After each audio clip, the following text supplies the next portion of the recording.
on this show. We've talked about the latest round of Twist or QE or whatever they were calling it at the time.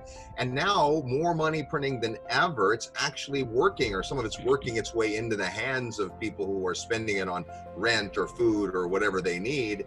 Where does that all show up eventually? I know you have opinions on gold, on the dollar. What do you think this looks like in a year or two? Well, it is going to show up in consumer prices in a big, big way. Because, there are two things that are going on now in the economy. On the supply side, we're having a reduction in supply, right? Because if fewer people are working, well, they're not producing products that they produced in the past. They're not providing services that they were out there providing in the past. So the supply of stuff is going down, right? And certainly, a lot of the stuff that we were importing from countries like China, they're not making as much stuff anymore to export to us. They might consume it themselves. So we're not going to be able to import as much stuff. We're not going to make as much stuff. So there's less stuff. At the same time, there's more money, right? People have more money now, in many cases, than they had before when they were making stuff, right? Now they're getting checks for doing nothing. So you have more money and less stuff, right? Obviously, consumer prices are going to go way up. And, a way to look at that kind of in a microcosm is look what happened to airfares, right? In the weeks that immediately followed COVID-19, ticket prices collapsed. I mean, the airlines were selling tickets. I remember a guy was working for me was looking at tickets from San Juan to Boston. It was $3 to get a ticket. Now that's less than the Uber ride to get to the airport. I mean, it's like, this is crazy, because nobody was buying tickets. So they were just giving them away because the planes were going to fly anyway and the seats were empty. Well, anyway, now I just looked, we were looking at buying tickets to go back to Connecticut, right? I've never seen them this high now, because what's happened is the airlines canceled a bunch of flights. So now the supply of flights is down, right? Delta, which used to have flights every day, now there's only a few a week. A lot of days, JetBlue used to have a flight directly to Hartford, which sometimes we could take, cancel that. So a lot of times you have to have, you have to go connecting.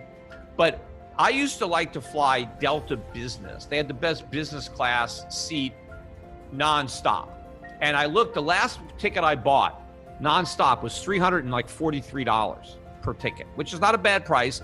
And the coach was only like 125, 150. When I went back online on Delta, the cheapest business class I could find one way was over $1,800. And on those flights, even the coach seats were $1,600, 10 times what they were before COVID. So what happens is, even though the demand to fly went down, right? Not as many people were buying tickets, the supply of seats went down even more. So then if you really wanted to fly, it cost you. And so that's what's going to happen in this recession. Yes, demand is going to go down. Everybody is focusing on that. People are going to be unemployed. People aren't making as much money. People have to start rebuilding their savings now that they had a wake-up call. Hey, I'm broke. I can't pay my rent, right? So people are going to cut back on their spending. And so demand will be down, but supply is going to go down even more. So prices are going to rise even as demand falls. We haven't experienced that before. Well, we did it in the 1970s, but we haven't experienced it recently. That's what's been able to mitigate every downturn. Now, as far as the finance is concerned, see, I think this is the straw that breaks the camel's back for the dollar. That the reason we were able to get away with these monetary mistakes in the past was because the dollar survived as the reserve currency. And it's still surviving today. That's why we've been able to print trillions and trillions this year, and we haven't seen the dollar tank. But I think we're going to, cross the line, right, on how much debt the world is willing to allow and continue to accept the dollar as the reserve. See, the problem is you don't know where that line is until you've crossed it, right? Because it surprises me that we haven't already crossed it. But I think we're going to do it in this cycle. And it may be early in this cycle. It may be before the end of this year. Who knows? but we are going to pass the point of no return, and then the dollar is going to